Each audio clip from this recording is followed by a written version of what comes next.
Hi, I am Dr. Anup Katyal. I am board certified in internal medicine, critical care medicine, neurocritical care, and sleep medicine. I have been treating COVID patients since March of 2020, and I tend to take care of the sickest of sick patients. As you all are aware, that 80-85% of the patients have mild to moderate COVID. These patients do not require admission to the hospital, but then there is a small percentage that does get admitted, and a fraction of that percentage that gets admitted to the hospital comes to the ICU. And so when your near and dear one gets admitted to the ICU and then get on the ventilator, you may come across a term called ARDS, which stands for Acute Respiratory Distress Syndrome. I will try to explain what this is and why this is a very serious condition. Before I start with ARDS, I will cover it under the following headings. What is the definition? What are the causes? What's the management? And what is the prognosis? So before I start, I will mention a few terms just to familiarize yourself, as you may come across these terms. Alveoli. This is the building block of the lung through which oxygen and carbon dioxide exchange occurs. PaO2. This is the oxygen concentration in the blood. PF ratio. This is the oxygen in the blood divided by the oxygen that you are inhaling either spontaneously or through the ventilator. PEEP is positive end expiratory pressure. This is something that is delivered either through a mask or through a ventilator, and the aim of this is to open the alveoli to improve the oxygenation.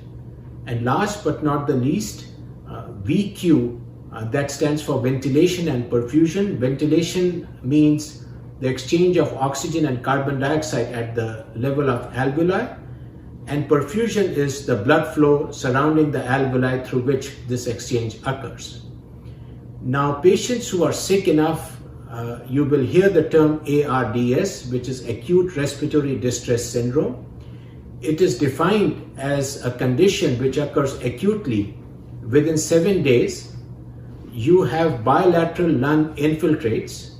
The reason for the infiltrates is not the heart, so it's primarily a lung condition, and the PF ratio is below 300. So if you look at a normal human being, the PaO2 is around 80 to 100 millimeters of mercury, and the FiO2 that we breathe, which is the air, is 21%. So the PF ratio is about 400 plus. When this PF ratio falls below 300, in the settings as mentioned, we call this as ARDS. If the PF ratio is between 200 and 300, it is considered mild ARDS. If it's between 100 and 200, it is considered moderate ARDS. And if it is below 100, it is considered severe ARDS. As far as the causes are concerned, obviously this is in context of COVID-19, but there are other infections, aspiration, sometimes blood transfusion, sometimes related to burns, sometimes related to non-infectious etiology like pancreatitis can cause ARDS.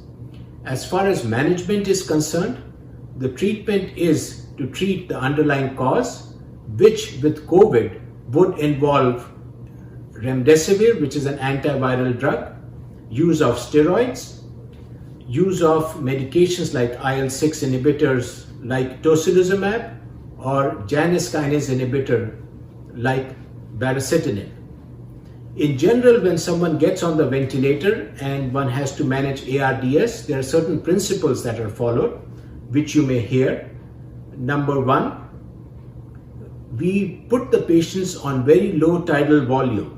So normally we breathe 12 to 16 times a minute and can breathe whatever volume we need.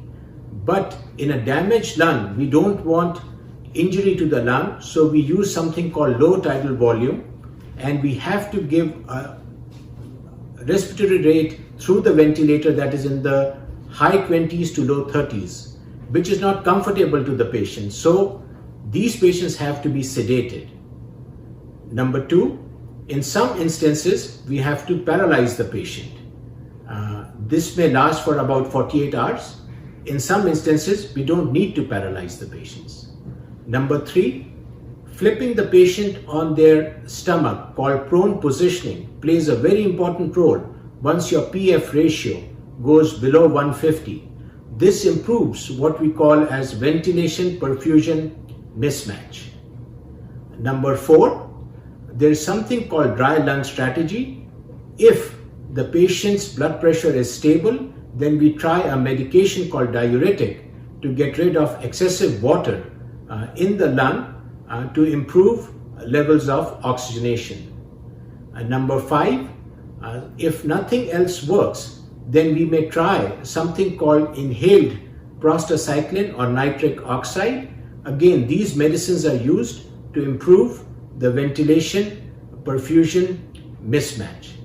And last but not the least, if nothing else works, as a salvage therapy, depending upon your age, depending upon comorbid conditions, depending upon the duration of intubation, we may offer in select patients something called VV ECMO, which stands for venous extracorporeal membrane oxygenation.